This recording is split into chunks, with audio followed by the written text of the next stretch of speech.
Howdy folks, Stock here with Last Best Tool.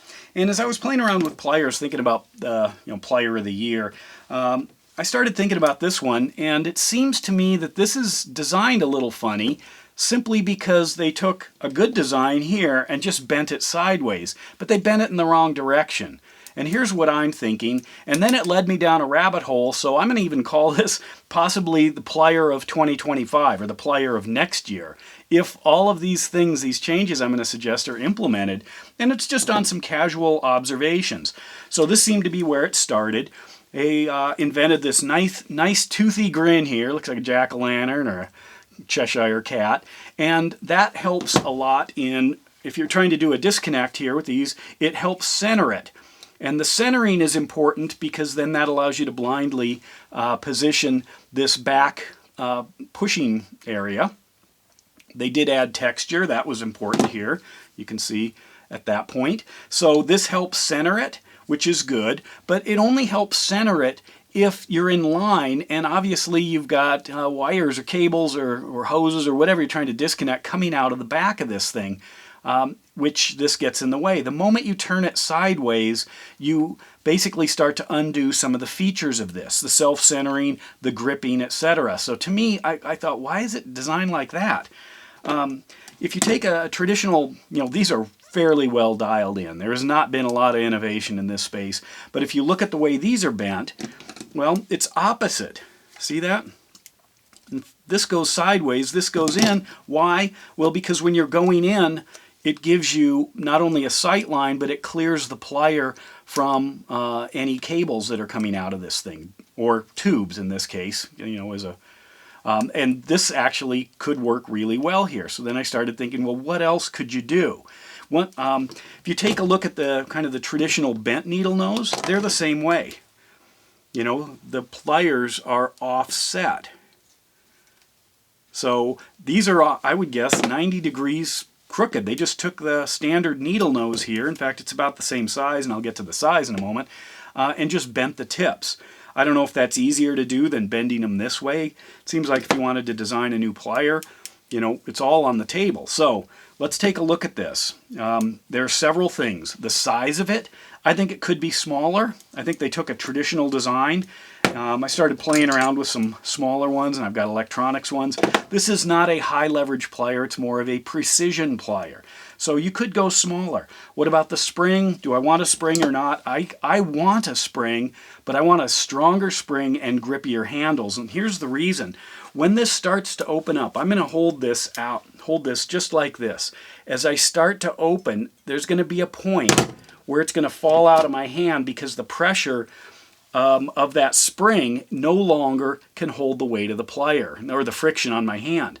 The spring loses tension right there, and that happens to be where you really want to be able to reach in around something, blindly without having to fully grasp it. Otherwise, just let me fully grasp the thing and I'll try to reach in. But if I could count on that spring where I could hold it, and that could be texture here, but also a stronger mechanism that would allow me to basically run it directly off of the spring tension overcoming gravity with nothing but the friction on my fingers.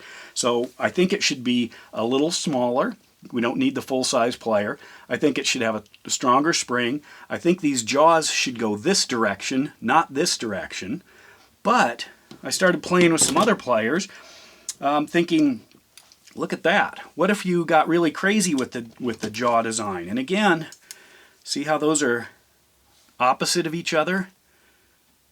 So going to the side, playing around, this actually would be great. You could come in at all different angles. You could see if you wanted to, maybe shrink this down a little bit, and that would give you a nice, clean way of grabbing it.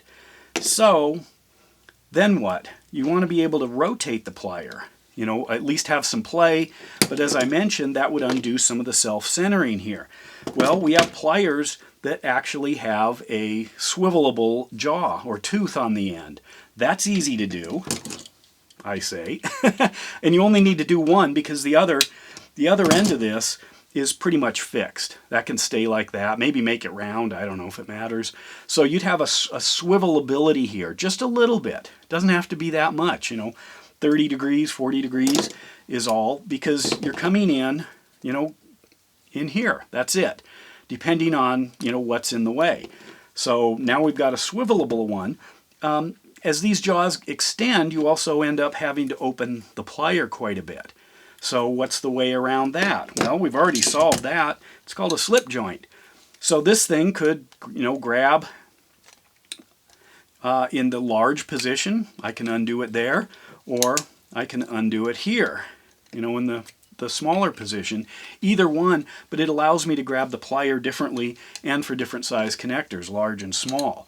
So I thought, you know, okay, a slip joint with a bend here with some sort of a rotatable tooth that keeps this already good design right here in line. I think that's great. What about longer? So, you know, obviously I'm playing around with Milwaukee's and some others, thinking, do we need it longer? No, not at all. In fact, shorter, definitely shorter. So bend it the right direction, add all of those features.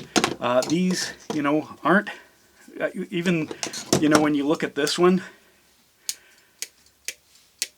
this thing is, you know, like $10, and it goes in this direction, which is, you know, what you might expect. It's symmetrical, you know, allows you to grab it, slips off. I mean, maybe I should just build my own, you know, cut that off and weld it onto here, see if I can get that to work. Not bad. I just think this is crooked. This is sideways, and that causes you to lose some of the functionality.